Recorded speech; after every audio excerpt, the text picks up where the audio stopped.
Thursday, 21st of September, 2023. This is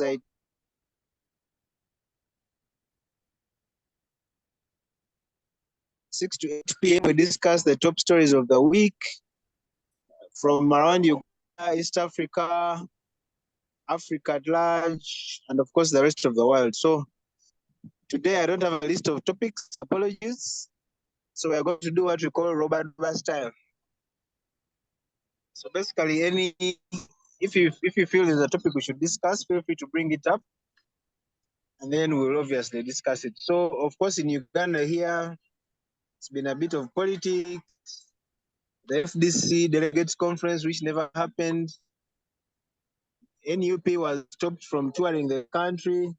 Wine said when he comes, he's going to continue where he stopped. And then, of course, NSSF had a very good year. Yesterday, there was a members meeting where they declared a very good income. We'll talk about that. There's an Airtel IPO that has been happening. Have you guys bought shares? And so on and so forth. So today, I'm not going to follow any particular order. Petson. Hello? Yes. I do at the IPO. Yeah, you do the IPO. Especially in light of why should somebody buy Airtel shares? Okay. About the IPO, the three issues, and where I would discourage someone not to invest. Okay, just to bring people to speed, an IPO is a short form of what they call an initial public offer. What an initial public offer means is, for example, you own a company, iTiS Limited, and we have been owning it 6 people as we are here, but we would like to have other shareholders to come on board. Now, when you want other shareholders on board, you can approach some other people, and they come and buy shares. Now that remains it still remains a private company. But if you want to invite the general public to come and become shareholders in your company, then you do what they call an initial public offer. So you offer your company to the public. Now, this is what is happening in Uganda, and in particular for Airtel company. Maybe also to just bring you to speed, Airtel is not listing because it's looking for anything. It is listing because one of the requirements, the NTO is I've forgotten that. Jet, maybe you remind me, but I know T is telecommunication operators license. I don't know the N, what it stands for, but one of the requirements of NTO is that telecommunication companies are supposed to be listed on the stock market. That's why MTN listed last year or 2 years ago, and Airtel is also listing. Apparently, there's a lot of capital flight. These guys were making a lot of money, and they're taking it to their mother countries. So a resolution was made that no, this money should be shared by the wananchi here. So that's why MTN listed and Airtel listed. But one of the things that we need to pick from this IPO, Airtel is selling its shares at 100 shillings. But when you look at the prospectus, the value of a share of Airtel is 3 shillings. And how do you get the value of a share? For example, the company that Opio owns, if Opio owns Opio Works, you look at the machines and the assets that Opio has, then you subtract the liabilities, the debt that he has, and what stays is called the net value. Now, that means if you're to get out of the business, that is the only money that you can realize. Now, when you look at Airtel, it has assets of 1.9 trillion. It has liabilities of 1.8 trillion something. So it's net assets. Now, what remains when you get assets minus liabilities? What remains is 124 billion. Okay, 124 billion Ugandan shillings. Now, Airtel has 40 billion shares. I don't know if we're following, because this is a bit technical, but I hope you guys are following. So the number of shares, for example, if we have shares in iTiS, we can say that since Jet is the chairman, he has 10 shares, Isaiah maybe 5, like that. So the total number of shares owned in iTiS are 50 shares, okay? But now those 50 shares are distributed among the members. You find this one has 10, this one has 4, this one has 20, like that. Now the number of shares in Airtel as a company are 40 million shares, okay? Now, I've told you that the value of the company, the net asset, because we're talking about the net asset, we're not talking about the assets. We're talking about the net assets after you get the assets minus the liabilities. It is 124 billion. Now that means that the actual value of a share is 3.1, because you get 124 divided by 40, then you get 3.1. Now, the value of a share is supposed to be 3.1 shillings, but Airtel is selling each share at 100 shillings. I hope you get the thing. So that means these guys are really, really overpricing their share. In fact, the premium is about 3,000%. So you can imagine a value which is supposed to be 3 shillings, they're selling it at 100 shillings. So that's the first one. I think the shares are being overpriced. Number two, in most cases when companies list, they have a plan of what they're going to use that money for.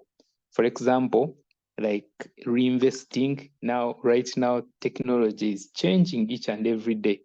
Are they going, they should be saying we're going to build maybe a fiber network. They should be saying maybe we're going to integrate to 5G. So if this IPO is successful, remember they're selling out of the 40 billion shares that I've said in the company, they're giving to the public 8 billion shares, okay? And these 8 billion shares are being sold at 100 shillings. So that means if the IPO is successful, they are going to get 800 billion from this.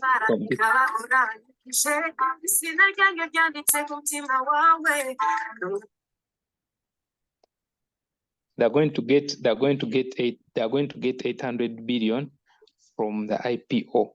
Now the question is, what are they going to use this money for?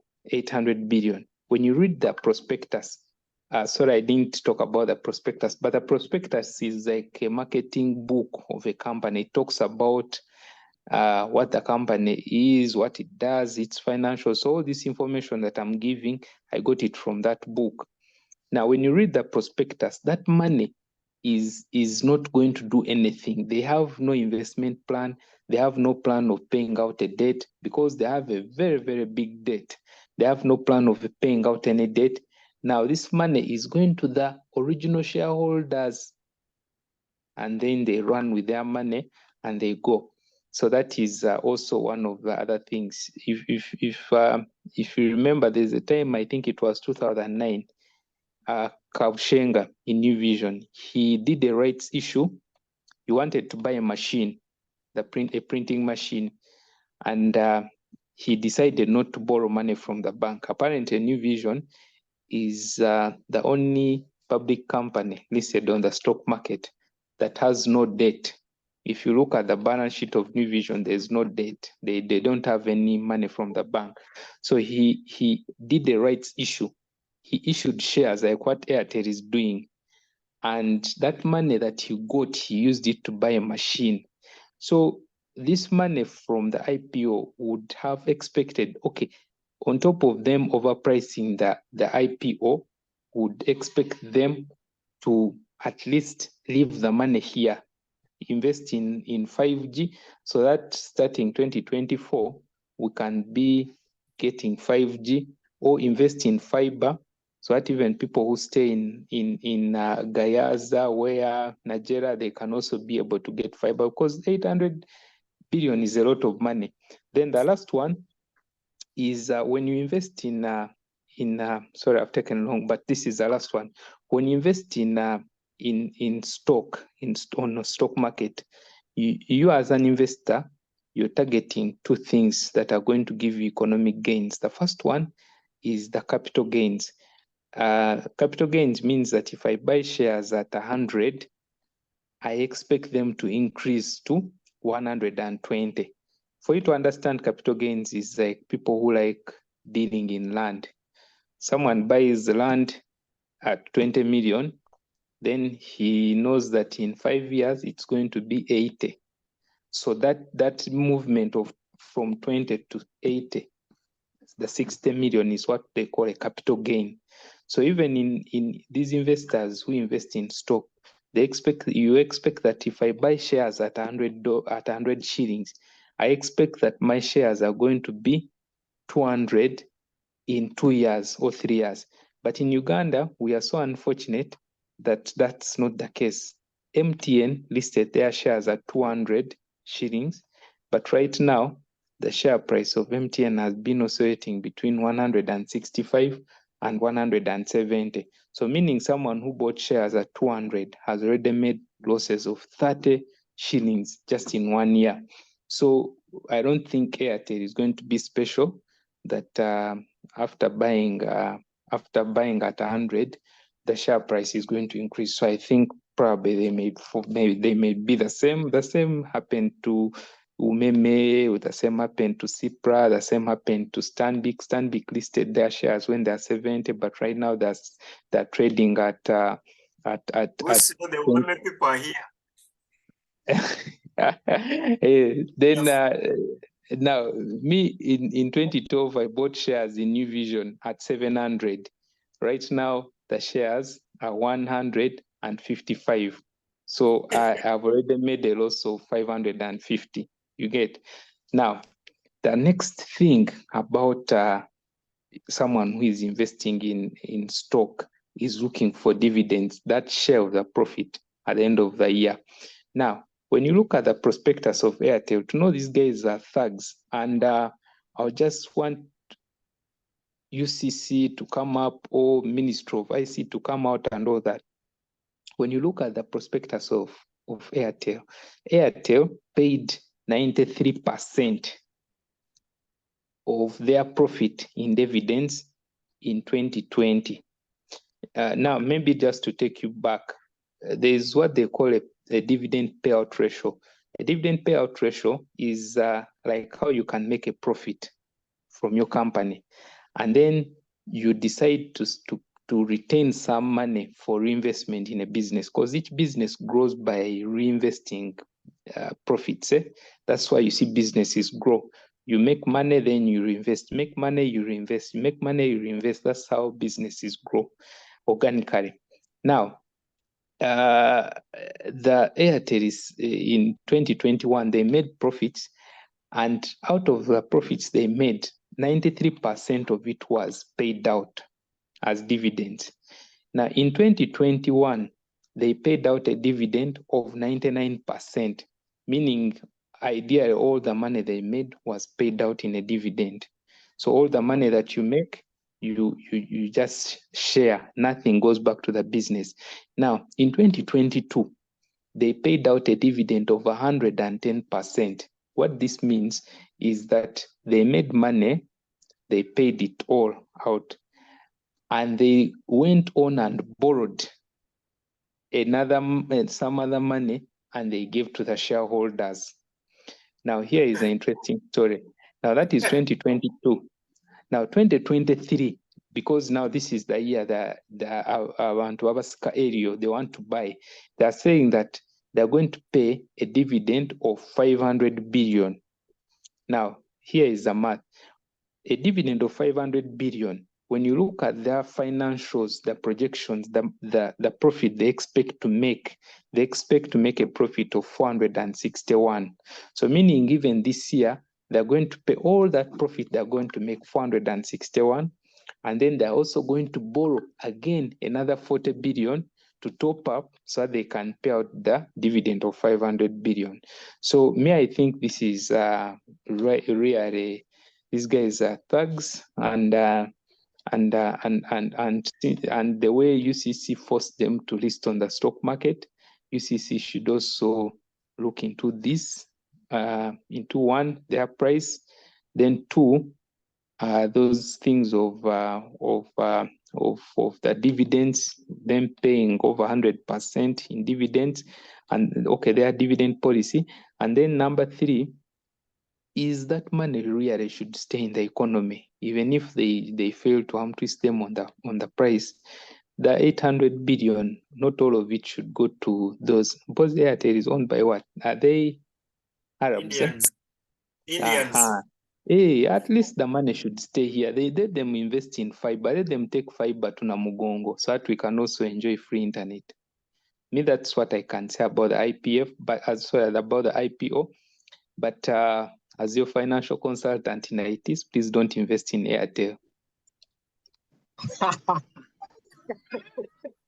Thank you, Peterson. Wow, just wow. Thank you for that analysis. Thank you so much. I think even Mutuawasi can understand it. Thank you, Peterson. That was a good lesson. We invested in Umeme, by the way.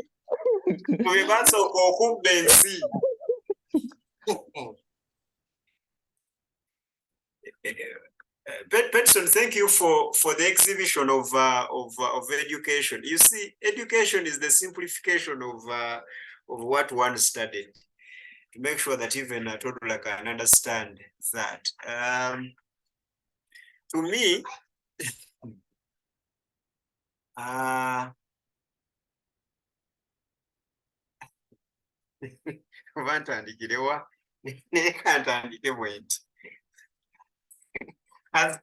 you are a resident conspiracy theorist,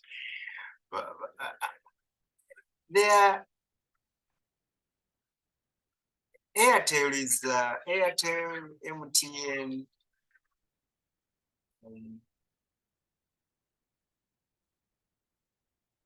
New Vision not much, but Umeme, and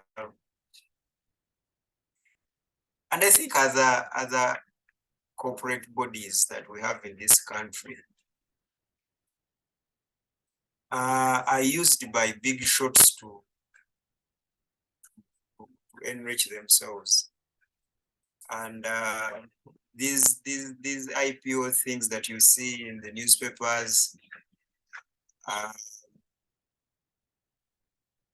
those are just matters of sanitizing theft. They are just sanitizing their theft. And at the end of the day, a few individuals get richer. And I can assure you, not even those Indians who are like owners, they have their percentage that they have agreed upon. So finally, it is Omuntu wa wansi who suffers. And that is not special with Uganda alone. Most countries, even that country of Bob, where Bob is, and I know Bob doesn't want us to talk about it, but when you look at when you look at what they are doing on Wall Street, then you realize that that is how money works, and that is how these big enterprises work. So that is theft at a corporate level and at an institution level, and that is legal theft. Kubbira abantu mu mateeka ate nga tebalina kyakola. So ffe nange nzikanya ne Peterson, nze nange nsaba ababbi abo abatukulembera nti batukolere. batukolere. Sometimes omubbi ateekwa okukulabirira ng'akozesa ebyo by'akubbyeko. I think it is fair, really. Omubbi okukubba, bw'amala okukubba ng'akubbidde ebbanga ggwanvu, n'abeera courteous n'akulabirira n'ebyo by'akubbyeko, n'akulabirira n'ebyo by'akubbyeko. So really, kampuni z'amasimu zino zeetaaga okwegatta zitukolere fiber. Either way, hey, Isaiah, sorry, Yes. I've forgotten something. One other thing that I forgot to mention is mobile money right now makes a lot of money for these telecommunication companies. So in before COVID, either 2018 or 2018, I think, Bank of Uganda requested them to separate the two businesses. So Yes. Airtel Money is a different entity from Airtel Uganda Limited. And Airtel Money is being overseen by Bank of Uganda, then Airtel is being overseen by UCC. Now, to know these guys are thugs, the company that you're buying is only the airtime. Only airtime. The mobile money is not part of the what you're buying. Even in the prospectus, it's there that the Airtel money is not part of the IPO. Awali sente bo tebatundawo. Wana awatali kintu kati bo batunda. Really, it is just money making. It's a money making scheme. And this networking things is also a pyramid. The only thing that would have worked for us for my mobile phones would have been UTL. Nayo mwagirwaniramu nayo ne mugiremesa mpaka nga muleese zino.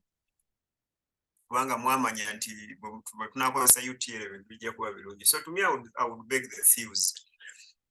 Bakolera abantu nze kyensaba bakozese kubanga basobola okusigala nga bafuna. There is this guy of Simba TV. Do you guys know those Indians of Simba TV? Yeah. Bitature. I don't know whether it is Bitature. I don't know who that person is. The guy of the fiber. The guy of the fiber. Yes. Now you see that's why you see I'm saying that 800 that they're getting from the IPO. Why don't they invest in the infrastructure? Because the moment we have free internet, we have free, because right now, like I speak, talk time is really, really cheap. Because I think they make most of the money from internet.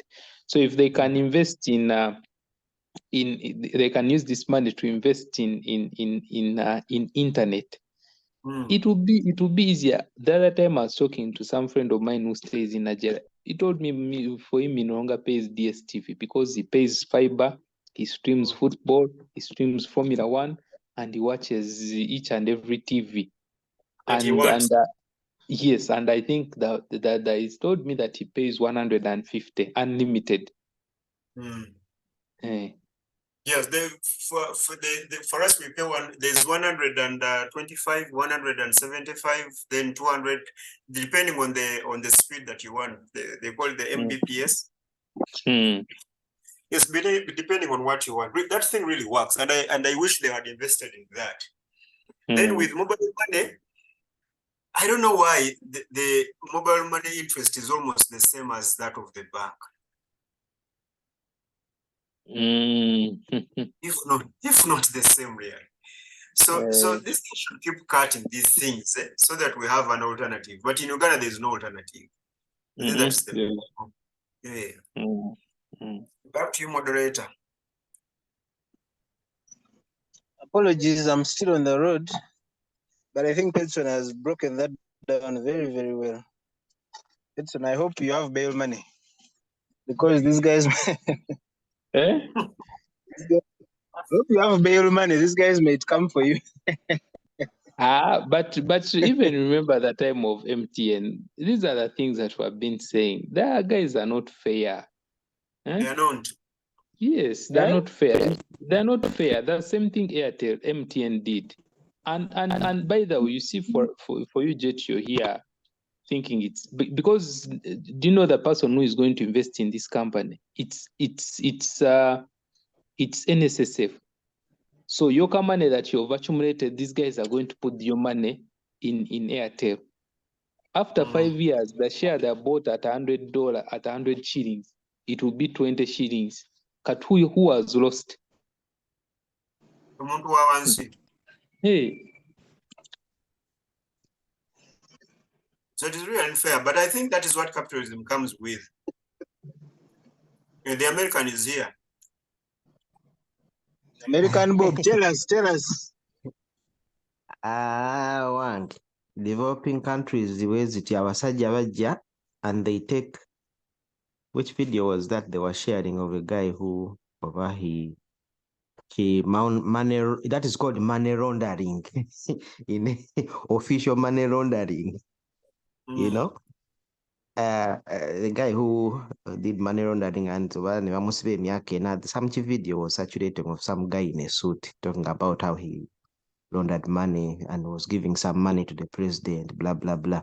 Anyway, but that is money laundering actually. It's good Pedson has shared that. Now, can you imagine a naive person who is listening to motivational speakers nga bogera invest, buy shares, money, if they are not informed,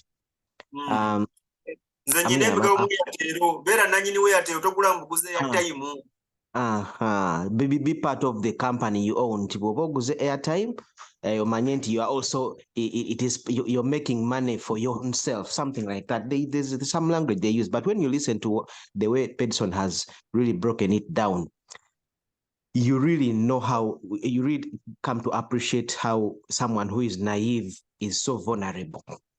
Era banaye tusomesa abaana naffe tubeere informed. Let us be informed. Tuyingira mu kintu nga tomanyi totegedde details tobuukira bigaali, you know.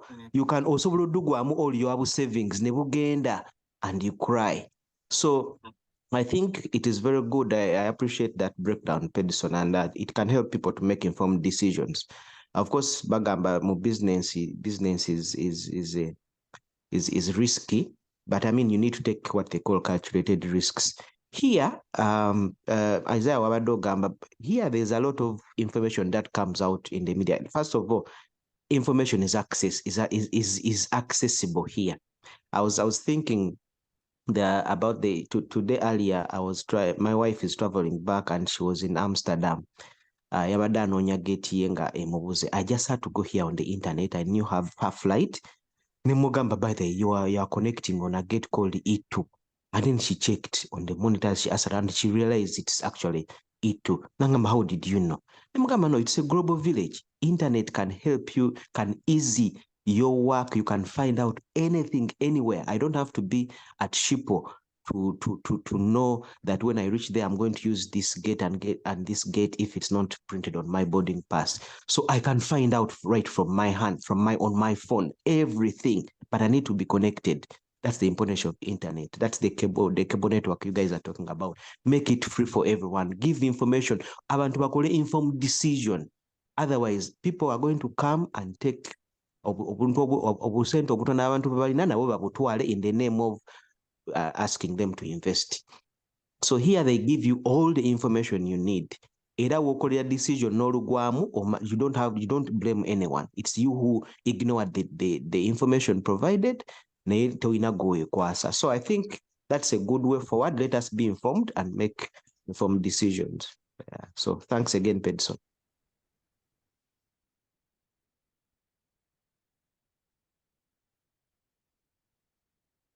Moderator, emyaka mingi egiyise emabega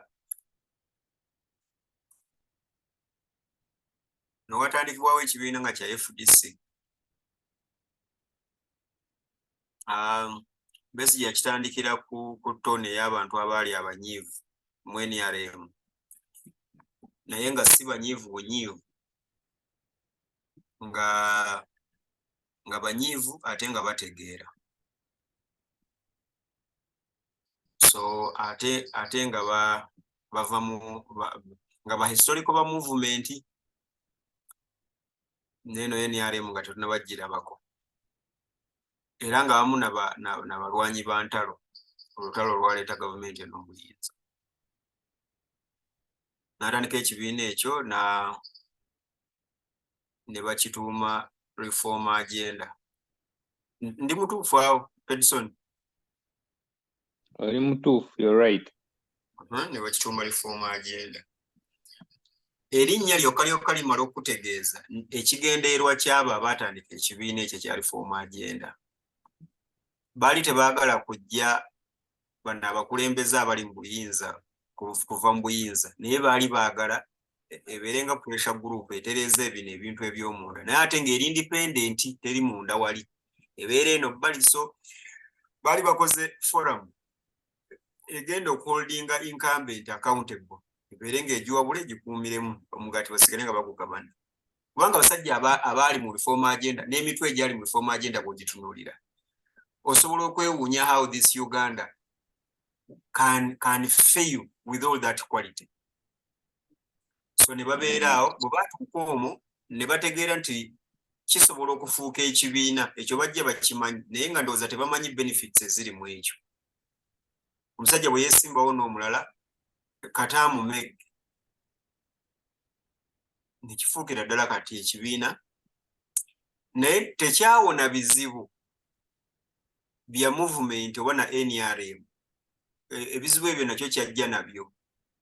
For instance, kubanga ekizibu ekisinga ekye-NRM kwe kubanga nga pate ya muntu so si y'abantu. Kyekizibu ekinene ekye-NRM. NRM ebizibu ebirala byonna byeyina bifaana ng'ebyebibiina ebirala ebiriwo n'ebibiina ebirala byemusobola okutandika. So kati reform agenda neyeggulula nefuuka FDC oba eyina ekirala kyeyasooka okufuuka. Reform agenda yali wamu ne PAFO. Jjukira PAFO? Anti kali akabondo ka PAFO akaasooka.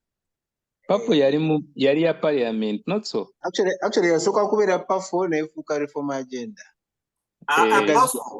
PAFO baali ba MP abaali bakkiriziganya ne bano basajja bakulu abaali reform agenda.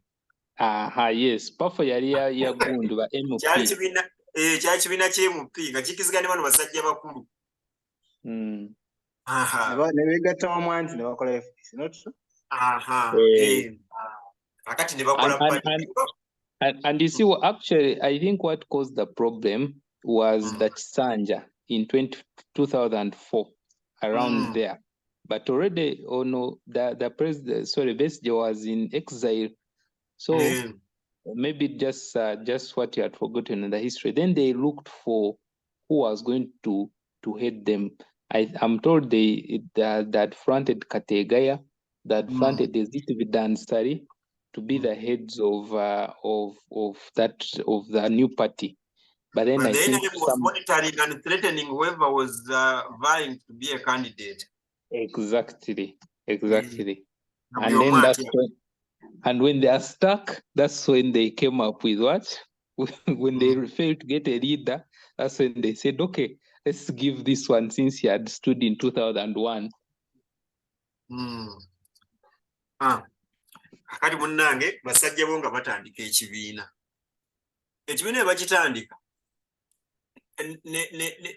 ne balowooza nti kigenda kubeera kyanjawulo naye kyali kyanjawulo ku mumwa okusinziira ku bibiina ebirala ebyaliwo.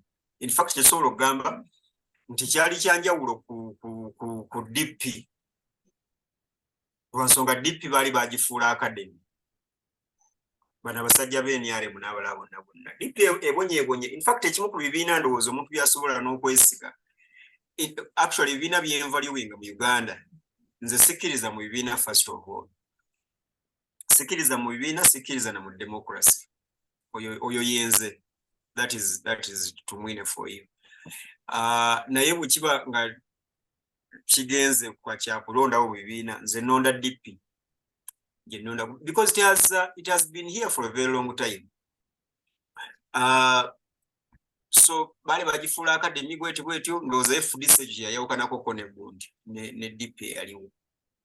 Endala nga zi UPC nga zo zifiiridde ddala zisigazaawo ebendera n'obupande nga bwe zisigazaawo moving signpost ekibiina nga kigenze mu briefcase. Kati ndowooza FDC yalowooza nti eri immune ku bizibu bya NRM bijijje kubanga ekyaleeta breakaway yali muntu. Abantu nga bagamba nti ekibiina kino kya muntu, tukoleyo ekibiina eky'abantu, tukoleyo ekibiina ky'abantu. Munaye nga FDC ekigezaako ng'ekyogera ku mumwa, naye nga in principle FDC nayo kibiina kya muntu. Okutuusa olwaleero nze bw'ombuuza ekizibu kya FDC, nkugamba nti ekizibu kya FDC kye kizibu kya NRM. Enjawulo eriwo nti NRM eyina resources ez'eggwanga ezigiyamba okuzikiza abo abasobola okwekyanga n'okwekalaga munda mu kibiina. Naye mu kibiina si basanyufu ekibiina okubeera nga kya muntu, naye bo balina head of the family omulungi, sente azigaba bulungi, azidistributinga bulungi. Namba emu. Namba bbiri, alina n'ebirala ebyokugaba aka ebifo. Asobola okuwa obwa minisita, asobola okuwa obwa MP, asobola okuwa obwa IGP, alina ebifo ebyokugaba. Kati mu FDC ekizibu ekiriyo ekikulu ennyo nti taata ow'ekika kya FDC ye talina byakugaba, n'akasente akatono akazzeewo, naye yennyini asooka kujjako omutemwa gwe munene kuba naye enjala emuluma. Kakati bino ebintu byolaba ebiwayo ebiri mu FDC nze nsobola kubiwumbawumba bwetyo ne mbagamba nti ekizibu kya FDC kibiina kya muntu. Abantu abali mu FDC baagala okulaga FDC ng'ekibiina ky'abantu. Nze ndowooza moderator eyo nsobi. Ekintu kye kimu era oluvuvumo olu wakati wa Mpuuga ne Kyagulanyi mu NUMP empya eri fresh. Mwagiraba nga bagaba kaadi. Mwagiraba bali bagaba kaadi. Kubanga nakyo kyeragidde ddala nga kibiina ky'abantu.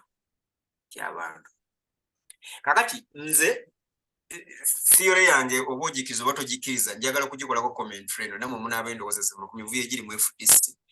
Naye nze sirina buzibu na kibiina kubeera kya muntu. Naye abantu abali mu kibiina babadde okutuuka okukkiriza nti ebibiina bibeera by'abantu, bya muntu, era bajje mu kibiina with that humility nga bazze mu kibiina kya gundi. Kwanza sirina buzibu ekibiina kubeera nga kya Pedison. Kasita kiba nga Pedison tukkiriziganya ku miramwa gwennyini gwe tuliko. Abalwana mu FDC tebagamba, nandala tayinza tugamba Namulyat nti baagala Museveni asigale ku ntebe. Njogera ku nandala Namulyat ne bwe baba baggyeyo ssente wa Museveni bati bazijje, tebayinza tugamba nti baagala Museveni asigale ku ntebe. Lukwago ne Ssemujju tebayinza tugamba nti baagala Museveni asigale ku ntebe. Kale abantu abalina ekigendwa kye kimu in principle, lwaki mutulaga nti FDC nga bweri nani agikulembera kikulu nnyo ekyo okusinga kiri ekigenderwa ky'omulabe. Nze kyekibuuzo kyange bwe kiba nga this is an opposition, lwaki olutalo tulujja ku opposition ne tulutwala eno munda ne tugamba katusooke tuyimirize ebya Museveni tusooke twetereze wano. Awo mubeera mutugamba nti temwisobola kulwanyisa bulungi Museveni nga temwetereza, oba mutugamba nti Museveni can wait. Museveni can wait muwogo yasooka. Naye kakati bwe kiba nga Museveni can wait, is he then an enemy atiisa? Kati ekyo nze argument yange basewo. Nze bwenda okulwana mu bino ebibiina ntegeerera ddala nti ebigambo byonna ebyogera ku Museveni n'engeri gye bamulaga nti alidde enjala seri eggwanga limu si bw'atyo bw'ali.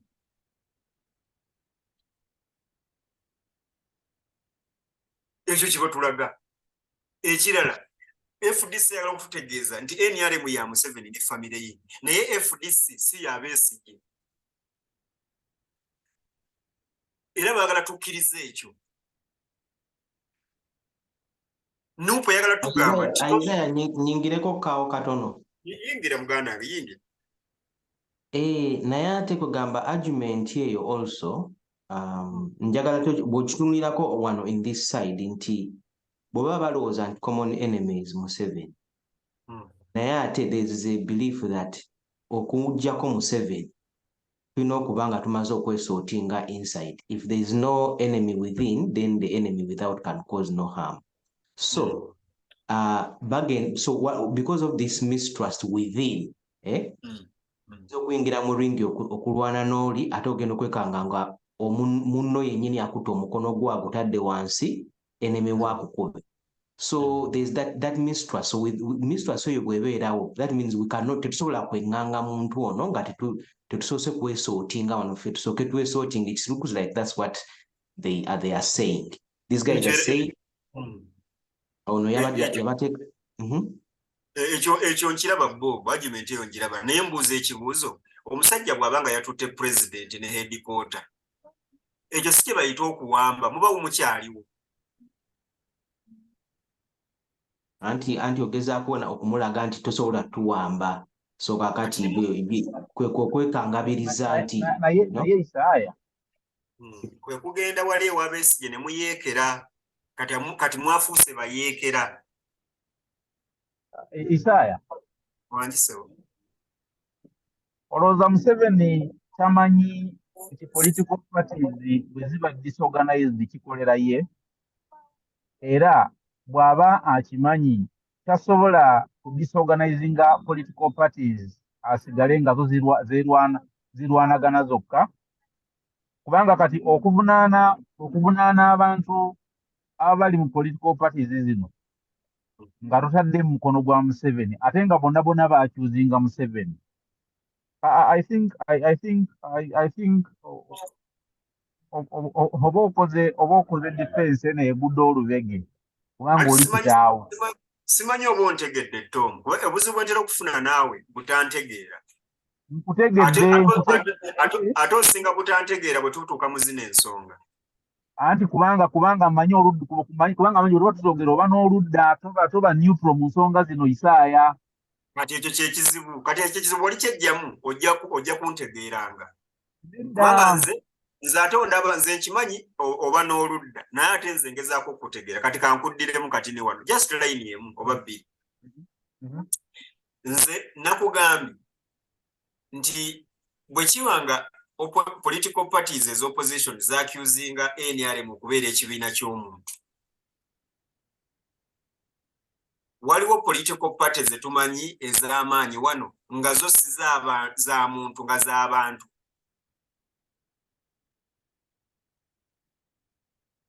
Neddamu ne ŋŋamba nti nze bwe ndaba FDC ndaba nayo kibiina kya muntu, bwe ndaba NUP nayo ndaba kibiina kya muntu.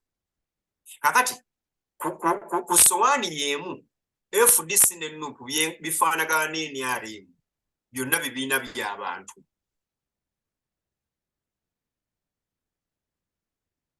Ne ŋŋamba nti ekimu ku bintu ebisobola okuba nga bireeta obuzibu mu FDC kwe kubanga abantu abamu abali mu FDC tebaagala bannannyini bibiina. And I think that is an offense. Okubanga gw'oyingidde mu kibiina kya munno ng'ate oyagala okimutwaleko.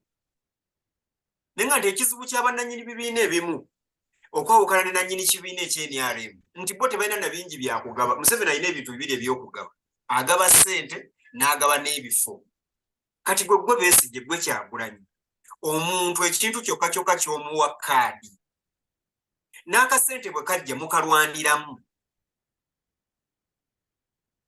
Nengamba ekyo si kizibu kubanga bwe kiri kyogamba Tom ekyokubanga Museveni alina interest mu kutabulatabula ebibiina.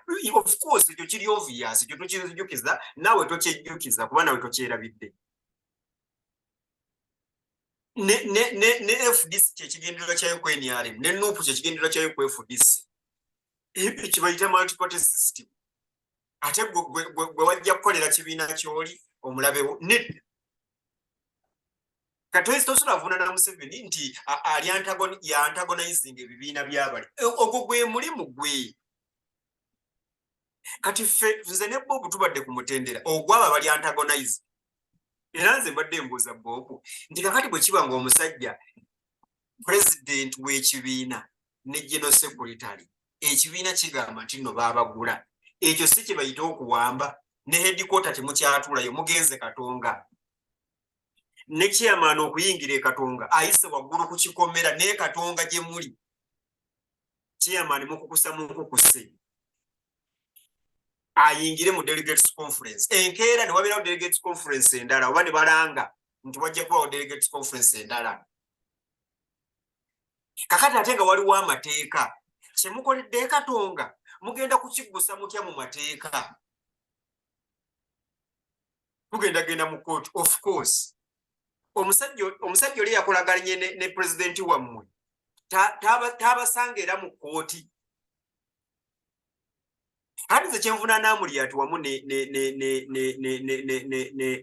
Nandala. Okukozesa ekibiina kya munno olw'ebigendererwa byo kikyamu. Kyenvuna na Ssemujju ne Lukwago kwe kugamba bannaggwanga nti kino kibiina ky'abantu. Nze ekyo kyenvunaana. Emisango eyo gyenvuna ne FDC ndaba nga gy'emisango gyegimu omuntu gy'asobola okuvunaana NRM. Nze bwentyo bwe njogera newankubadde bannange nnyina oludda. Ekyo nakyo kirema omuntu okutegeera.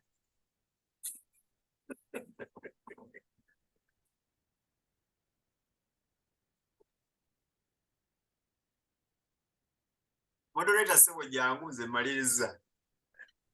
Kanzireyo wa Tom. Tom abadde alina ensonga ye. Isaiah alina kyekubirira. Isaiah, Tom gw'ogamba otya? Kiki odisabwinga na Isaiah?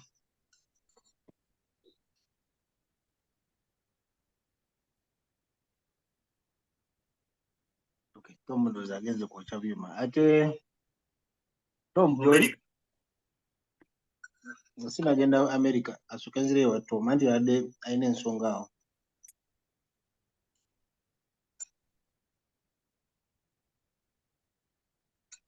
Okay, Bob.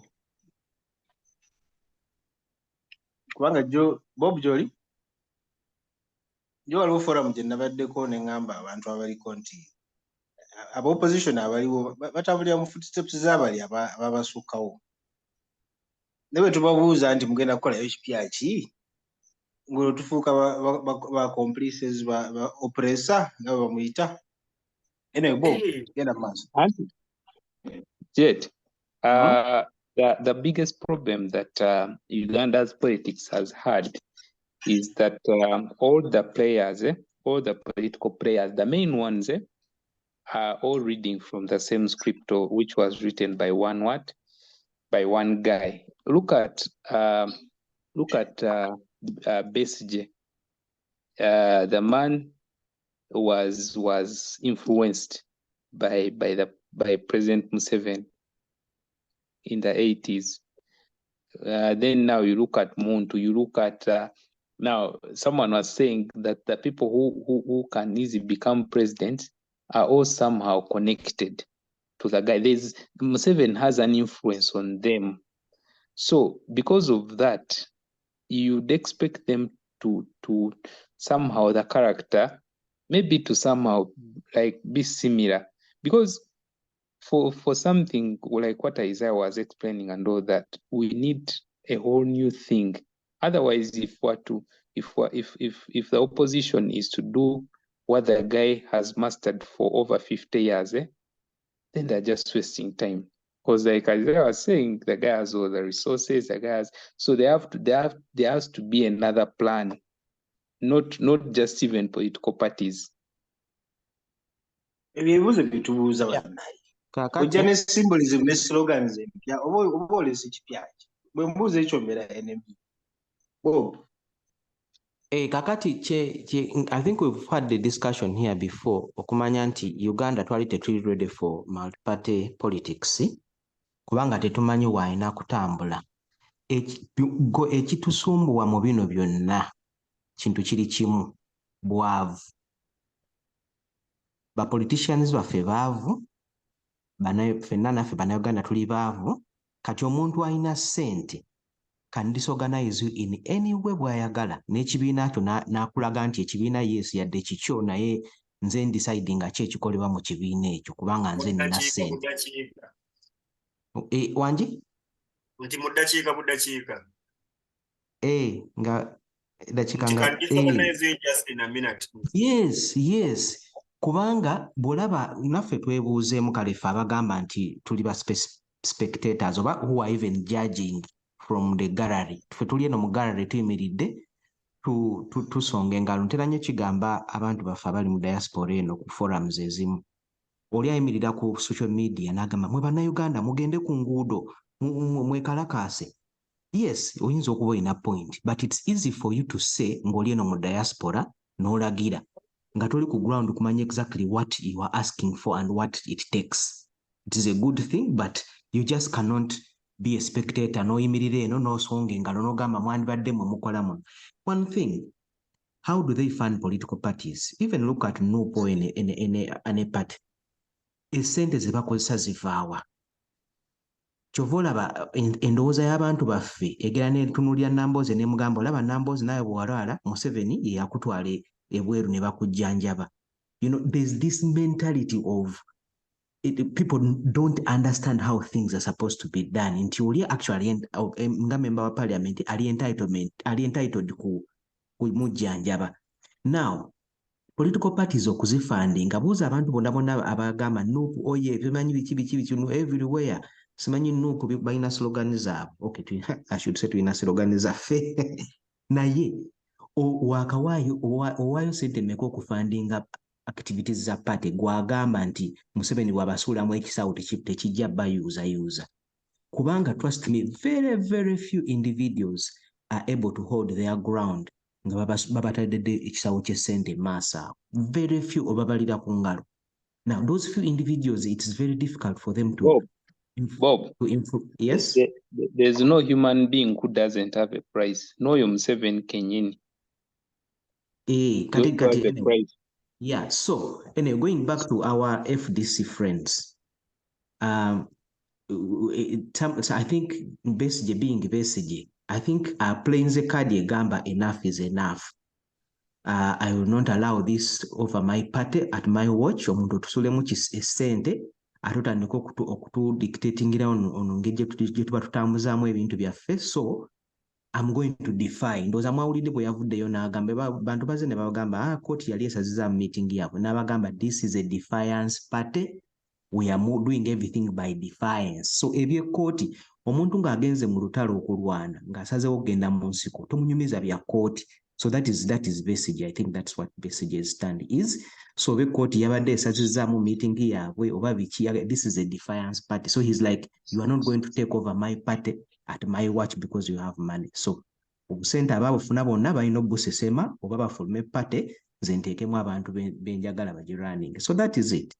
He's putting his foot down. I don't know how far it's gonna go, but such thing can also happen to Nuupu. Kati ye Nuupu president bwe yajja n'agamba bw'abawa ssente muzirye naye temukola byabagambe kyekyagwa ku baseggirinya mbu. You know, babaterawo ssente ne bazirya naye mission gye baabawa ne batatuukiriza bye babagamba. And this is where you see now all the trouble. Anti kakati bo ekizibu kya Besigye kwe kutugamba nti FDC eri mu mateeka, defiance teri mu mateeka, naye abakola defiance be FDC. That's the major problem. Kakati foot way osobola ogiteeka on the ground neemala n'okuyitamu neeyitamu naye nga tolina kyokoze. Kati ye problem eyo kubanga gwe Besigye ekyakujja ku president bwe FDC butakkaanya nabo obagamba tugende twekalakaasi bagamba nedda tulina structures tulina okubeera amateeka nobaga nti nze nkoye n'akalulu kamwe sigenda kudda mbagaye tugende ku nguudo ne bagaana. Ogenze Katonga ate kaakati oyita structures za party ezaakulema. Bane waliwo omuntu ategeera bye ŋŋamba.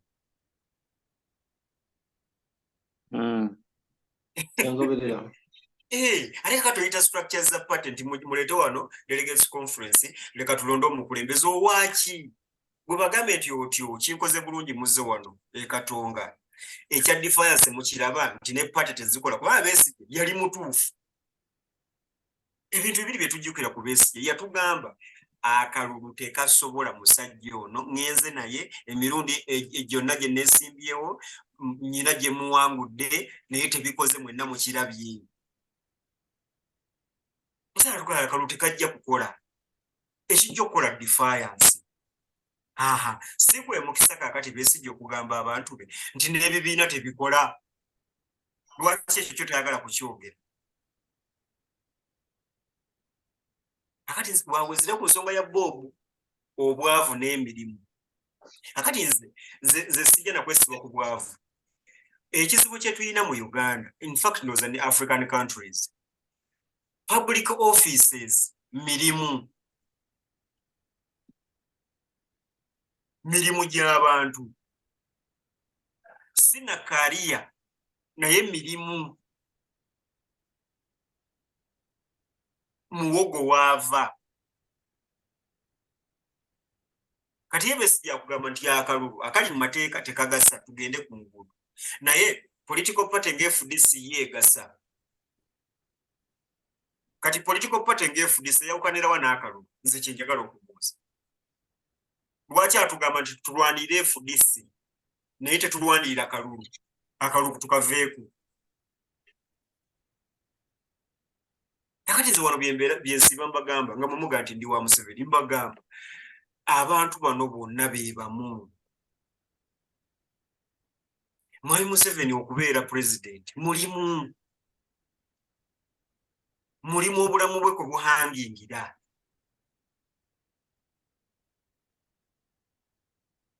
bano abakulu okubeera mu opposition mulimu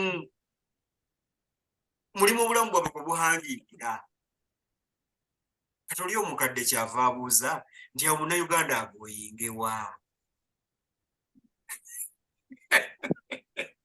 Munnayuganda atikinde umbrella tugenda kufa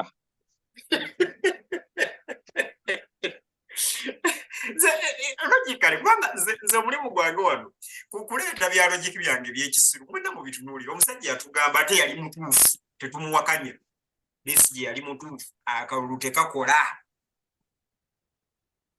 lwaki kimukaluubiriza okutubuulira amazima amalala nti ekibiina tekikola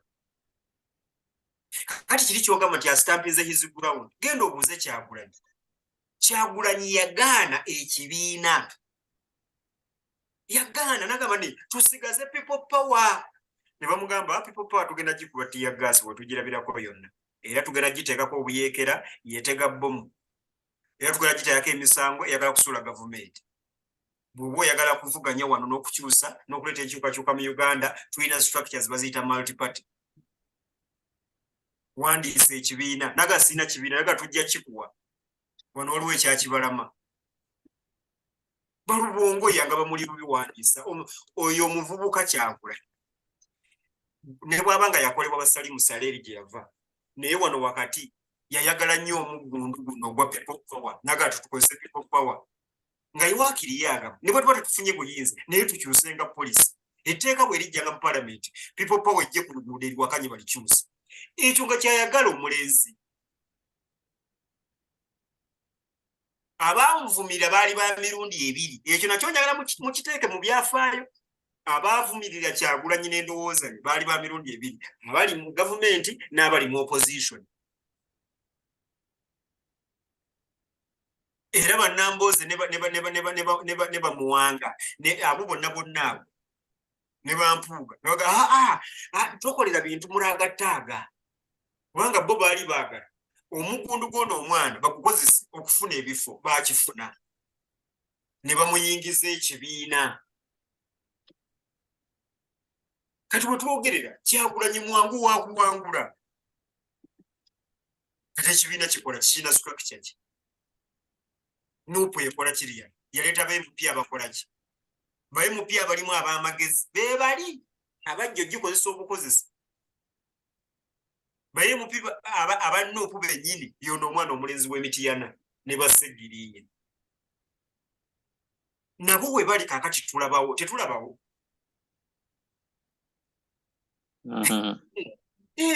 kakati omusajja yatugamba nti akalulu tekakola lwaki atugamba nti ekibiina kyo kigasa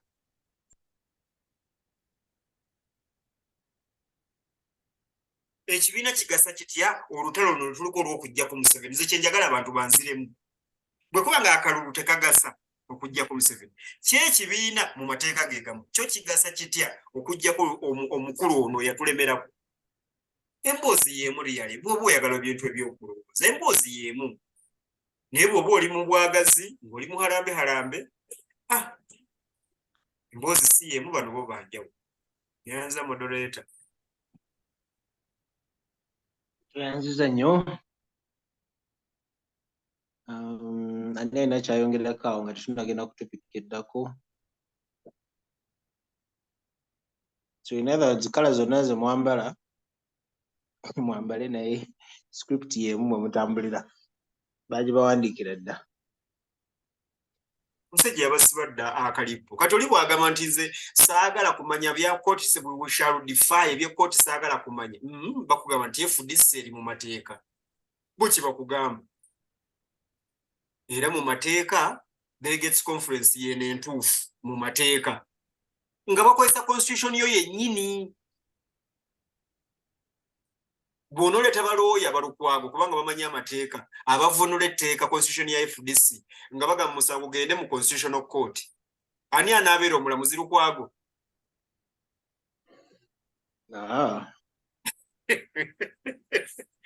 era bajja gusala nga gugenda gye baagala gugende kati kugambe omulamuzi mwewunyiza alinga ataasoma mateeka agavunudde ng'owa P1 ebyo babyogerera ku madaala bannamawulire nga bakuteza akazindaalo nga bo bali bateeka mu nkola nga banoonya sound bites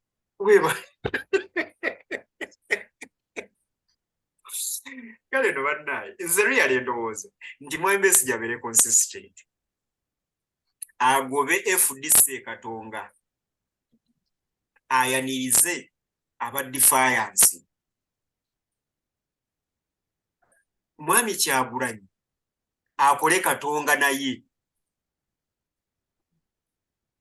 aikana shuwa Mwami Kyagulanyi yandibadde naye kati akola Katonga nga bukyala kubanga delegates conference ya Nuupu etuuladde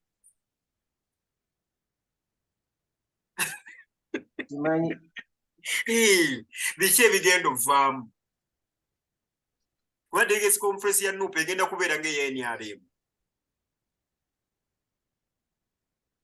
mu NRM tewaliwo kifo kitavuganyizibwako kino nkibabulidde wano bwe mugirabanga eya Nuupu eryo etteeka nalyo lijja kufuluma nga nakyo tekivuganyizibwako Mwami Kyagulanyi singa yatukolera Katonga n'anyweza people power n'aginyweza mu Uganda yeetaaga ebintu bino bye yeetaaga tetusobola kukolera mu structures tetuzitegeera awo wenzikanyiza ne Mwami Museveni yaga tusigale mu movement yaga movement gwafunamu weka ffe tetufunamu indeed baali batuufu wakati political parties zibasasula emisaala gy'emirimu gyabwe naye kati bafunamu ki ku kifaananyi ekinene zero ndowooza Uganda yeetaaga pressure groups nze bwe ndowooza ndowooza teyeetaaga bibiina yeetaaga pressure groups ezo nga ziri honest ku nkyukakyuka bosobola okuba bozineza bannabyabufuzi abaagala okujjako Museveni naye waliwo ebintu bye twetaaga bannange bye twetaaga pressure group okugoba omukulu w'eddwaliro ng'abasawo tebabeerawo ekyo nakyo kyetaaga Besigye na Kyagulanyi bannange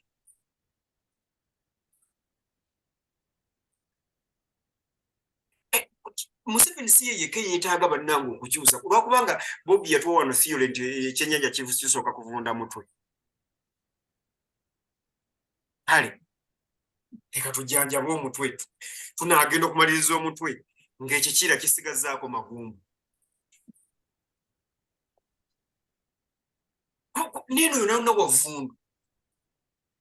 Twetaaga bannayuganda okubasensitizinga okubagamba nti muteekwa okuyimirira ne muganda nti kino tetukyagala ku kyalo kyaffe nga bannakyalo. Poliisi ejja egumbulwe bannakyalo ku kyalo kyabwe. I can assure you, ebintu ebiri ku nkyukakyuka ez'abantu bano batuwa saaviisi embi abali eno wansi byangu nnyo okukyusa okusinga fokasinga okukyusa Museveni. Narrative eyo ngikooye. Si lwakuba nti njagala nnyo Museveni, naye narrative ngikooye. Tuteekwa okukyusa ebintu. Bannayuganda be bantu abali defiant mu mumwa. Abantu abatasobola kugaana kutuula banna mu takisi. Bakugamba weesikemu nawe ne weesikamu ng'ogimanyi takisi erina kubeeramu abantu basatu.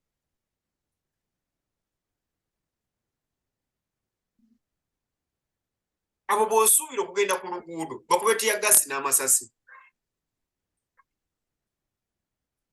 Nze ndowooza ekyennyanja si mutwe gwokka kubanga ne guli omutwe gwava mufi.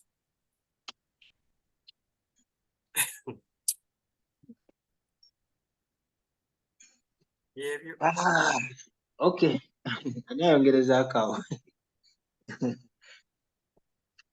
Kyempulidde ky'osembezaayo kyangu okukyusa ebintu bino ebyawansi okusinga ebyawaggulu. Kyangu. Nze argumenti yange kyangu. Actually alina kyonzijukizza ati jo enkuba ya Jjo mwagirabye ne bu vidiyo bwafulumye obwo wabadde mu Kampala. Emmotoka ziringa obupapulo buli ku mazzi.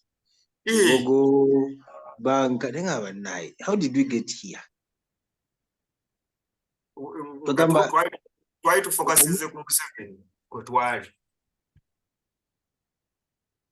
Ne tuzimba mu ntobazi nga naye tugoba Museveni eri. Gwe kankubuulire kankuwa ekyokulabirako ekirala ekyekibbattaka. Okimanyi nti omugagga aleeta abapoliisi 2 nga balina emmundu 2 n'asengula ebyalo 2. Square mile 2. Nga buli gw'obuuza asitudde emigugu omubuuza kiki omusajja aleese ab'emmundu. Omusajja aleese ab'emmundu. Ogenda okutuukayo nga abapoliisi 2.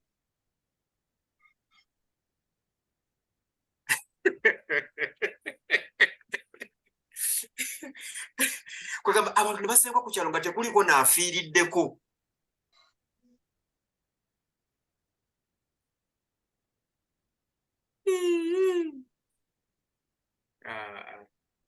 Nedda bannange mulimba. Naye nga bannakyalo basobola okugaanirawo. Poliisi nejja nettamu 10 ne bikwatibwa ku mawulire. Gavumenti ejja neyogera n'omugagga. Twakirabako wakoze. Lusanja, Ismail Lusanja. Bayitayo Lusanja. Thank you. Yabajjawo. Gavumenti teyajja. Bwe bali. Tusobola okukyusa ebintu eno wansi. Omusajja aveeko kati bw'ataaveeko lya.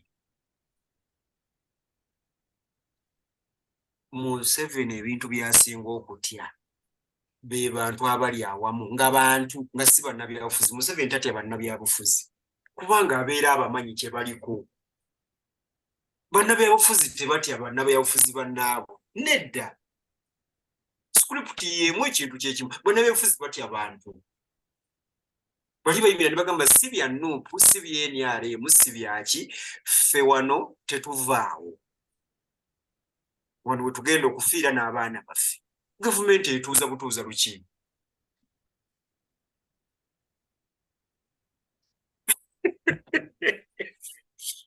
Yakisooka musomosi wano. We are just laughing stock. We are jokers. No, batero tuyita. We are jokers. This gyagamba we are stupid. Ye mutuufu nzikizigana naye. Olw'ensonga ze zimu z'owadde. Nze njawukana naye ku nsonga egi emu okutuga nti kyekibiina kikola.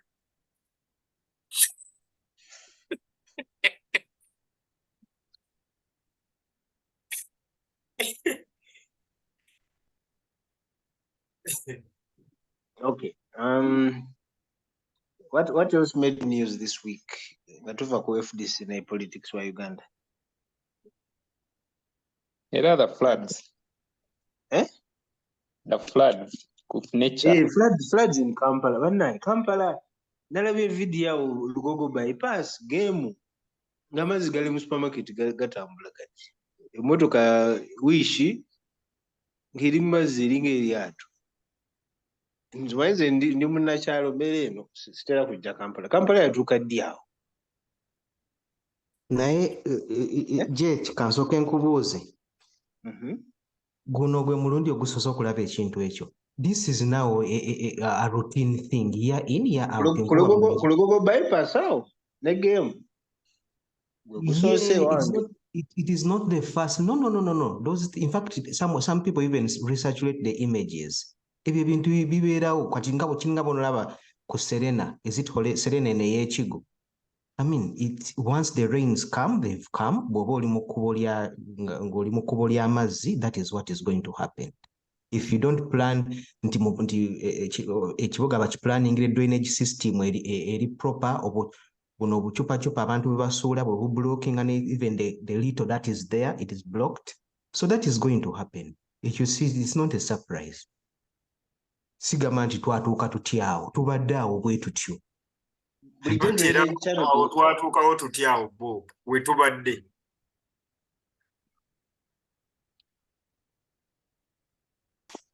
Anti nkugambye part of the issue is the drainage system y'omu kibuga.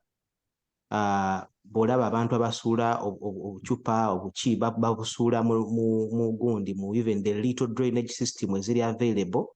So enkuba bw'etonnya, they get blocked, and that is what happens.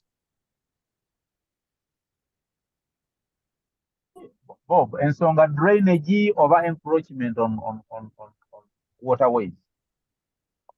Encroachment on waterways is not a big deal. Kubanga n'ebibuga ebibuga bye tulaba bazimba n'ebibuga ku mazzi. Naye mwe mwazimba kibuga ku mazzi oba mwazimba mu mazzi bo? Amazzi, anti kyenkugamba bazimba ebibuga ku mazzi nga n'obusobozi obuzimba ku mazzi babulina. Anti kakati amazzi ekyokuzimba mu drainage system, it is not the problem. Naye drainage gireke ebe ng'eyisa ebyayo okizimbe waggulu. Anti drainage ne swamp nayo drainage bo. Draining amazzi agagenda mu nnyanja. Yes. And that is okay. Naye bw'oba ng'osazeewo okuzimba mu swamp, era swamp gireke. Simanyi oba mu kitegera kyegezaako bbanya nnyo. Nti tosobola kujja wali swamp, n'ojjawo swamp. Kyogezaho kutunyonyola kye tukugamba nti ffeeno ne swamp nayo twagizimbamu nayo ne tugijjawo. Kati ate gwe otugamba nti eyo si problem. Eyo teyandibadde problem. Naye swamp temulina gijjawo. Musobola okuzimba ate ne swamp ne mugirekawo. So Bob ogamba nobwo obusobozi temubuyina kati mujjawo swamp. Bob ogamba nti tuzimbe ku swamp, tetuzimba mu swamp. Kubanga twaba wano bwe tujja tetuzimba ku swamp tetugireka awo. Tukwata ettaka maramu ne tuyiwa mu swamp nevaawo ne tuteekamu ekintu ekirala. Kati abeeyo balabika bo bazimba kungulu ku swamp ne bagireka ng'ekola okwayo. Naye ffe wano tuzimba mu swamp. Oyogera ku drainage, nze ndowooza nti obuzibu tebuli ku drainage, obuzibu buli mu ffe okwencroachinga ku waterways ne tuzizimbamu. Amazzi ne gasigala nga tegalina we gayita. Mpulira Jethro agamba nti yalabye amazzi nga ganjadde gatwala, naye waliwo video I think eri ku fan page oba Bob gwe wagisindise. Waliwo emmotoka eyabbidde mu mmotoka mwabaddemu omuntu oba abantu baafudde. Wishi gye njogeddeko eyo ng'eringa eryato. Abantu baafiiriddemu tebaavuddemu. Enkuba yatonye nga nze ndi mu kibuga.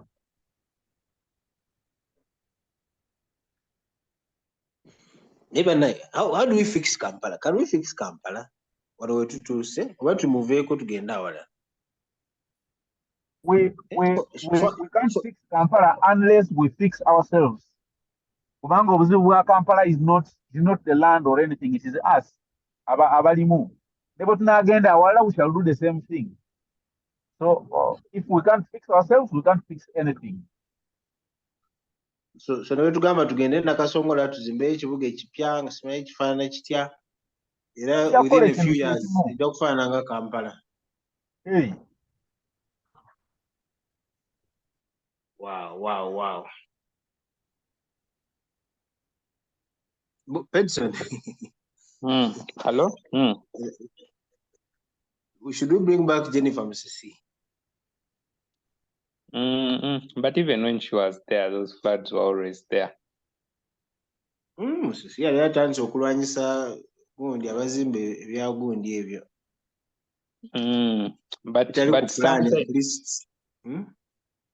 But sometimes whenever the rains would be heavy, still those things would be there. In fact, I remember there's a time when it happened, and that time she had focused so much on beautifying flowers, what, and it flooded like this. So me, I think the because as we talk now, there are those floods in what is it in Libya,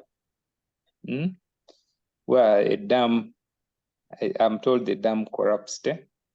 So I think some of these things here, the drainage might be there, because I think KCC has tried to do what it can, but probably there's a much bigger problem. Not just saying that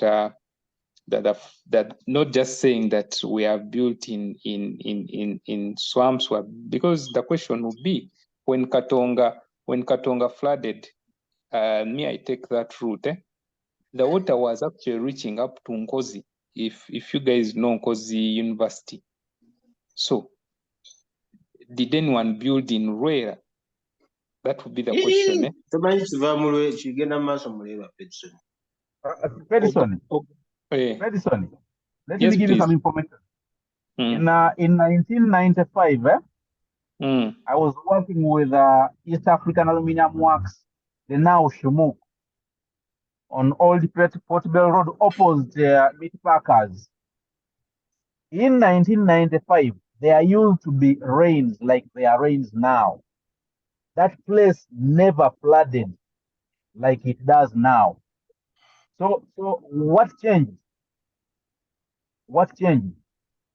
I was working at that place, I'm sleeping in Banda. Chambogo was not flooding like it does now. In 1995, now, what changed? So it is human activity that is making the environment go wild.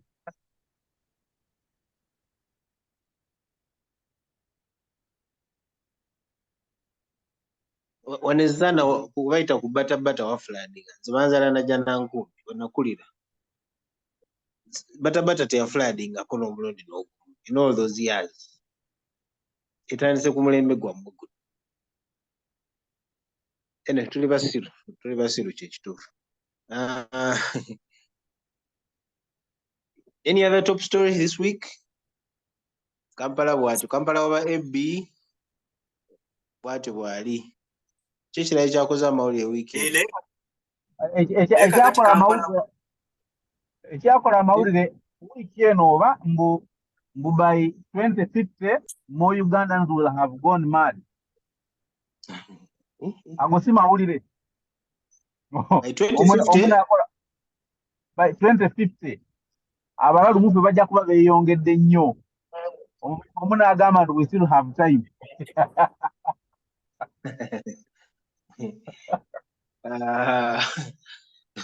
Ekyolooza tekyewuunyisa nnyo ekyabalalu. Si ku ngeri gye mulyamu n'ebiragalalagala bye mukozesa and so on and so forth. Tekyewuunyisa. n'engeri Museveni gy'atusitungamu ene tekyewuunyisa.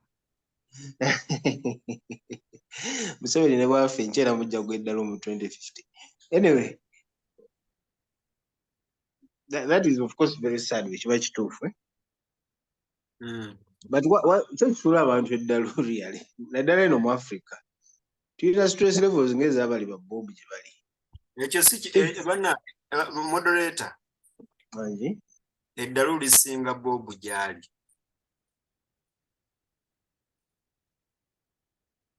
anti kyeŋŋamba naye naffe we are catching up slowly. Kakati ate n'ekirala kyemuyita eddalu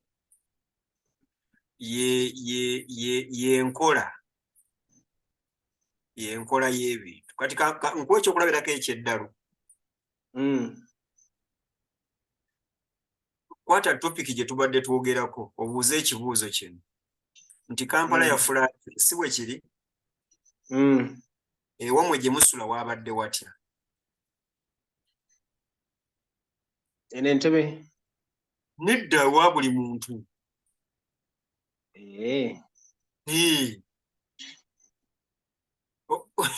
Oba wali wategedde kye ŋŋamba? Kampala bwe yafulaadinze bw'atyo abantu bangi mu mayumba gaabwe nago gaafulaadinze. basengudde ku bitanda kwegamba. Biboni babisengudde abantu bangi abali mu kalina ez'enkondo.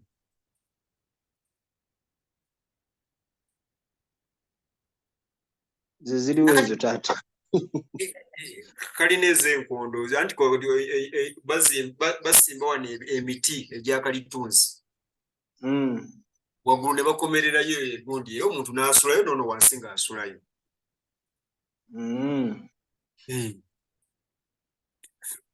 Abo bangi mu Wakiso. Kakati ekikulaga nti Kampala okufulaadinga kabonero ka ddalu. Tetera okulinda 2050. 2050 ye okusinziira ku Tom ne banne abatuwadde amawulire ago bo baga bajja kuba beeyongedde. Kati ekitegeeza mu 2050 Kampala ajja kuba tafulaadinga. Ajja kuba ali mu nnyanja mwennyini. Ajja kuba ali wakati mu nnyanja ng'ebizimbe enkuba etonnya ne bijjula ne bibuliramu. Kubanga ekyo kikulaga bulaze eddalu.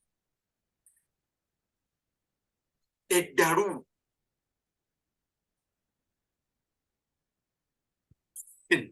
nti abantu balwadde mu mitwe nti omuntu aleeta ettaka.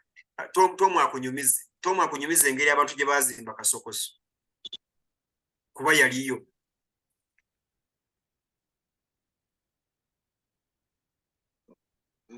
Omuntu aleeta ettaka. Omuntu aleeta ettaka misanattu n'ayiwa mu ntobazi ng'ensi eraba.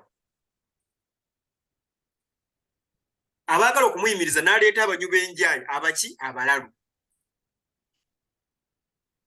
ne bakuba abantu abo.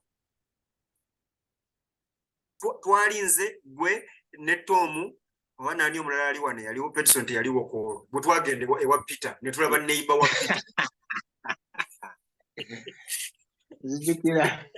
Tetwali ffenna. Owa geeti. Owa geeti ne neiba we omulala yemabega. Bali Kampala ddadi bali Kampala. Mutemulaba nti eryo ddalu.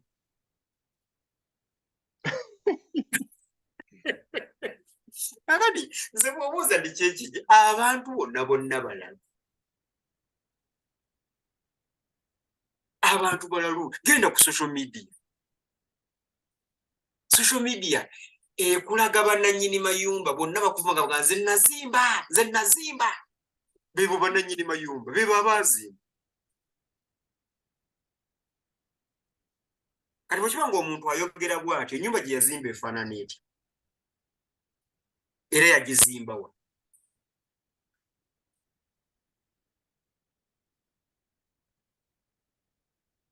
Omusajja juzi nali mu mbaga ne mmulaba. Musajja mugagga alina ebintu nga bw'okiwulira. Ku mbaga y'emu yokka yagaba ente 4 n'asuubiza n'omwana omulala mu eyo famire gye naliko. N'amusuubiza nti bw'anaaba wasa agenda mu milioni 15 n'ennyumba ye agitaddeko ensawo 50. Omusajja ogwenjogera yagenda mu kamera ne yeeyambula n'akunamira ensi yonna. Ani kino kisajja bwe kibayita kyani? Yeyita musayi gwa Yesu simanyi ani? Musayi gwa Yesu simanyi. Yoyo. Kisa kya Mukama.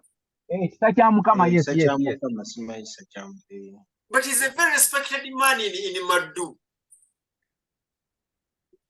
Ne bamuwa n'akazindaalo.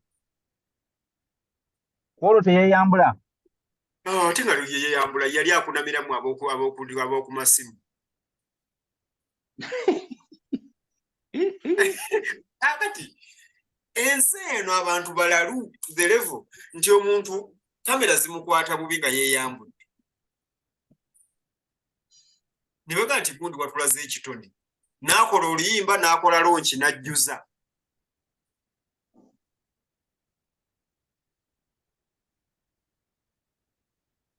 Ekyo nakyo kyaliwo wano mu Uganda, saagala kwogera byeyabweru. N'ajjuza. Olwaleero omu ku ba radio presenters ne ba TV presenters n'abazannyi b'emizannyo ow'amaanyi ennyo yatandikira mu South Africa kwegadangira ku kamera. Abantu bameka bamwaniriza ng'atuuse entebe. Wano mu Uganda yafuuka brand name kati. Kakati muli 25 nga tumunoonyaako ki? Abantu balwaliwo olwedde.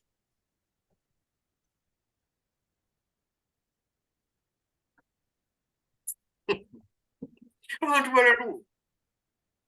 Era oli bwaga nti nva mu maaso vaayo. Wamulalu. Gwe kennyini olina kwebuuza n'ogaa naye ndi wakati mu balalu. Nze ndi ntya? Mwanze mbategeeza tuli bubi nnyo to the extent nti obulalu bungi nnyo obutwetoolodde nti naawe mu ddakiika nga 235 olalukamu awo. Wezza.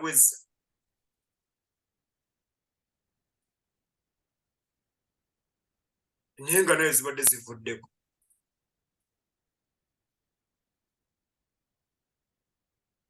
Moderator, 25 ali wala. Abantu bo balalu obedde.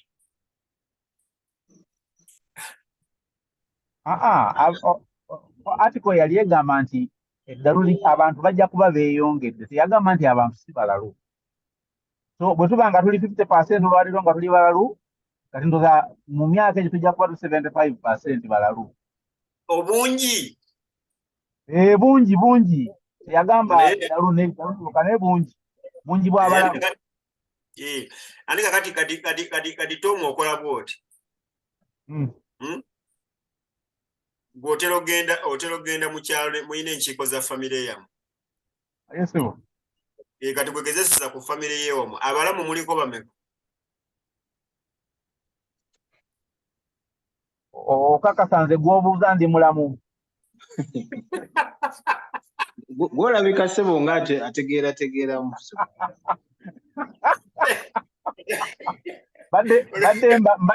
Badde nkyababala. Nze ewaffe ntuula mu lukiiko nga nze mulalu.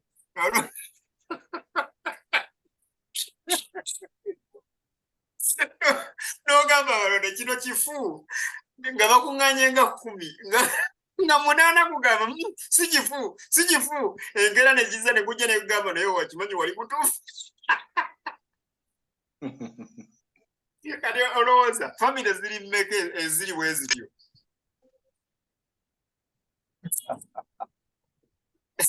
Bane mwe muzannya mmwe mwe muli muzannya. Leka mbabuulire ekintu ekisinga obukulu buli kaseera oteeka okuba nga weekeberako nga ggwe kuba naawe ovaako obulalu bungi nnyo obutwetolwe nti naawe ovaako. Ekirala kukkiriza Katonda na kumatira. Amabanja gokka galalula abantu, amabanja. Boogereko. Amabanja gokka. Amabanja. Akati ekizibu ekiri mu Uganda kikino. Abantu tebalina bills, balina mabanja. Sebo tuyawulirewo.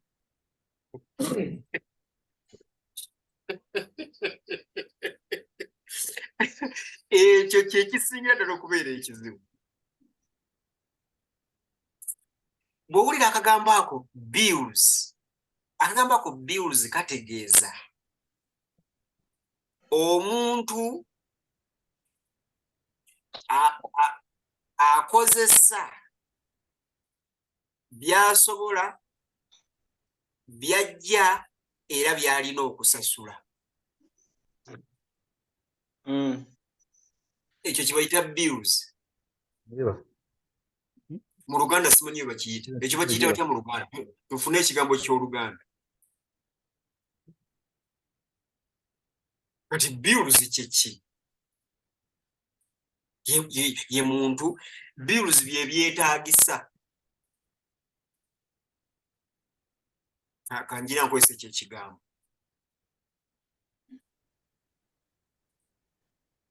Naye amabanja ye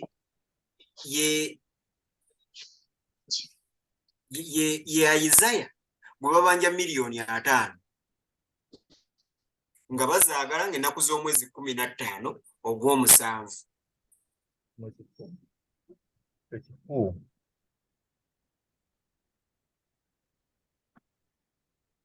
Kakati mu Uganda ekizibu kye tulina kyekyo nti abantu bangi baba banja naye nga bo n'ebintu byabwe nga bw'ogenda n'obatunda nga tebasobola kusasula bbanja. Nalinga Airtel wetubba. Ojjukira omusajja wa poliisi eyakuba omuyinda amasasi. Lindako Isaya. Abantu ng'omuntu omulaba. Naye nga bw'otunda omuntu oyo n'ebyo by'alina tebisobola kusasula mabanja g'alina. Tebisobola. Oyaba ki? Anti be basinga mu Uganda. Be basinga mu Uganda mbabuulira. Mbadde nze kwekyo okulabirako omusajja wa poliisi yakuba omuyindi amasasi mwamulaba? Namulaba. Omuyindi yali amubanja $2,000,000. Kakati basebo ne banyamu. Omuntu bwe bamusasula omusaala gwa $3,000 ng'alina ennyumba, alina omukazi n'abaana, asobola otya okusasula ebbanja la $2,000,000 liriko interest? Ate nga interest ekula buli lunaku. Peterson jangu gwe wayiga obyokubaliira otubalirire. Anti bagamba yamuwa $3,000 n'ekula n'etuuka ku $2,000,000. Anti kyenkugamba ng'era zikyakula. Kati gwe Peterson ogendaga nti omusajja teyalina discipline. Naye Peterson gwe tomanyi $3,000 nga gwe musaala gwe togimanyi. Ate ne zikula ne zifuuka $2,000,000. Nga ziriko ennyumba, ziriko omwana. Omwana asomera mu UPE, n'owa UPE yeetaaga $7,000. Omwana wa UPE yeetaaga $7,000 ekitono ennyo ng'agenda ku ssomero buli ttaamu.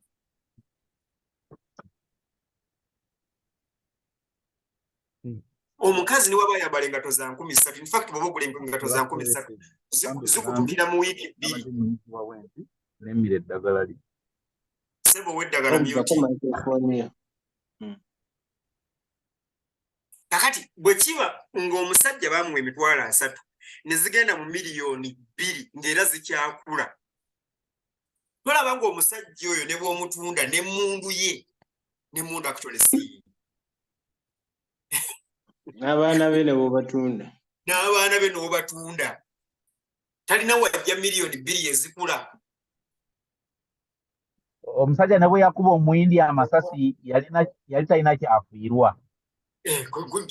Kati kubanga yalwala ekyo kyokka kikulwaza, yalwala. Ekiraga nti no yalwala yamulumba mu ofiisi kyokka ayina emmundu asobola omuteega ekiro, asobola n'omuarestinga naga I have arrested you n'agenda n'amunyiga naye olwokubanga yali alwadde amabanja galwaza. Weetaaga kisa kya Katonda okusavaivinga ebbanja, abantu balwadde. Eri abantu abamu Jesiro n'abalala bampuliriza, for some people rent is a bill, to others it is a debt. Fekyo tuba tubeera mu nnyumba z'abantu tumala emyezi 7 abadde amubanja emyezi 7 ezo sente zatuuka emyezi gyatuuka gitya bulijjo akola ki kyokka nga bulijjo mulaba afuluma.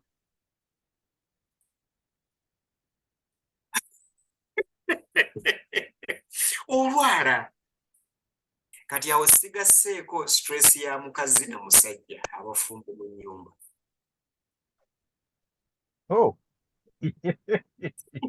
ebbi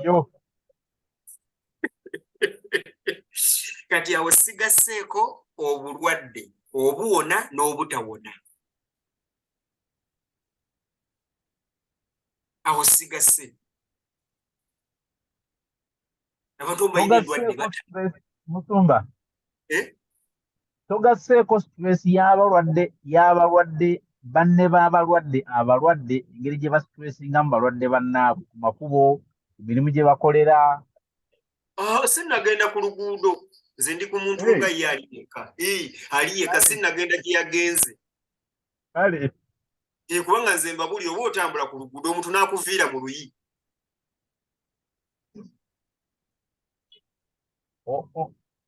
Nkusese tubadde mu Zoom eno owulira Musumba nga mpeta bwe nti ndi mu mmotoka nvuga owa bodaboda n'ava eri n'atomera emmotoka ate n'aba mukambwe nnyo n'anvunaana naye nga ntomeredde ku sayidi yange agitomedde mu maaso bwa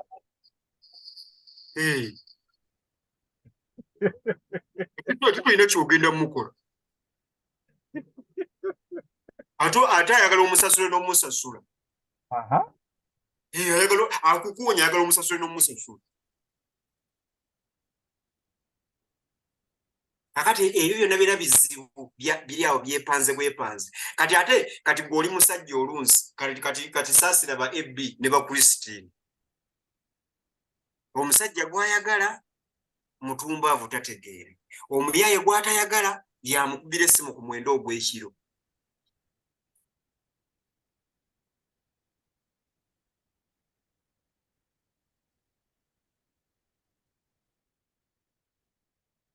Kati oba ogenda kubeerawo oti.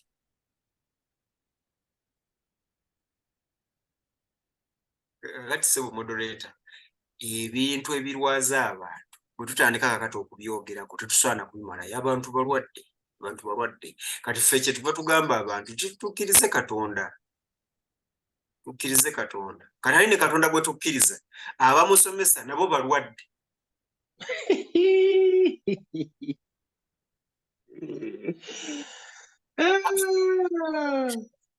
kubawo nyaawo.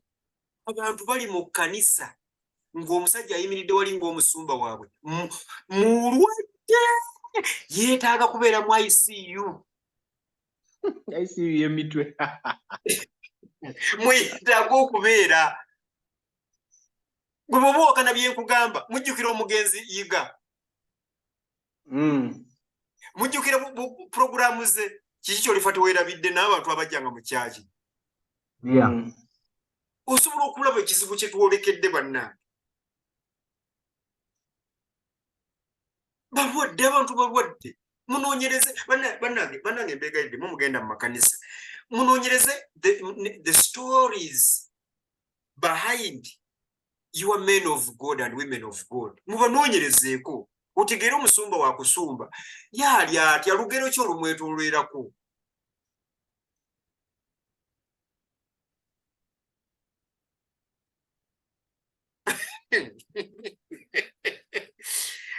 N'abantu gye baddukidde bajjanjabibwe ababajjanjaba nabo balwadde. Gwe teebereza gynecologist akwata abakazi. Abakazi banaazaala bati. Bwe banaazaala baana baani.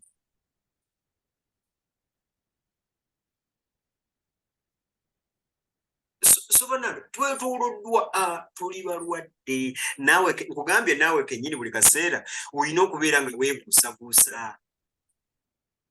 Munsonyi obayigiriza empisa embi ezange nze nange buli kaseera neekeberako ndaba oba nkyaliko. Ebintu bijja ne bikukuba ne bikuyita mutwe.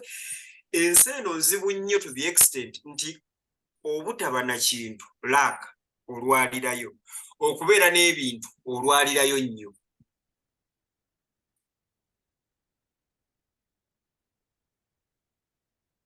Olwalirayo nnyo. Exactly. Gweraba abantu abalina ebintu olabe embeera gye balimu.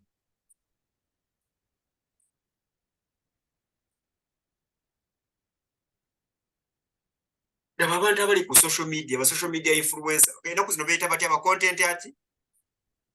Content creator. Content creator. Otyo. Mulabe ba content creator. Mumbuulire content kyoyo. Si weebutabika. Content wakweyambula weeyambuza. Ate waliwo weebutabika. Kuvuma. Weebutabika. Oh, but we Muleta mweraba neza neyo. Sema content creator olagawa. Sema content creator. Moderator. Zesiri content creator. Zesiri kwa mwesi. Nga content creator bwagenda. Badde nsabayo social talk. Kyabazinga w'e Busoga yabadde ayogera I think last week oba sometime n'agamba nti abantu abaritayaringa mu Busoga mostly tebawangaala beyond 10 years after retirement. Era obutawangaala bwabwe tekyekuusa kubulwa busobozi kwejjanjaba kubanga abamu baba balinawo ku ssente n'obusobozi okwejjanjaba. Naye ng'ekibatta bw'aba ku mulimu gy'akolera bw'aritayaringa, they don't retire from this to something. When they retire, they just retire. Bwe baritayaringa kati obutaritayaringa to something nekibatta nekibaviirako okumubaala n'okufa. Ye ng'awa amagezi nti kyalibadde kirungi omuntu bw'aritayaringe from this to something, asigale ng'ali active. Mbadde nsaba twogereko ku nsonga eyo kubanga mmwe simanyi bwe muwulira nze nsemberedde emyaka gya retirement. Simanyi oba mbanguyizza. Naye mbadde nsaba otutuleyo obudde tufune ka social talk about not necessarily retirement, naye omuntu bw'alitayaringe to what, akole ki, era omuntu oyo bw'aba anaakola ekyo akitandiika ddi before that time comes. Naye nza sebo moderator. Okay. Next Thursday ndoze ejja kuba social topic yaffe eyo. Kale musule bulungi mukama abankuye. FB bayi mukwano bayi FB wange. Kale awo atekako microphone olaba omulwadde atekako microphone mangu. Isaya togenda kuzimba mu lutobazi oba ogenda kuzimba ku lutobazi? Siri mulwadde.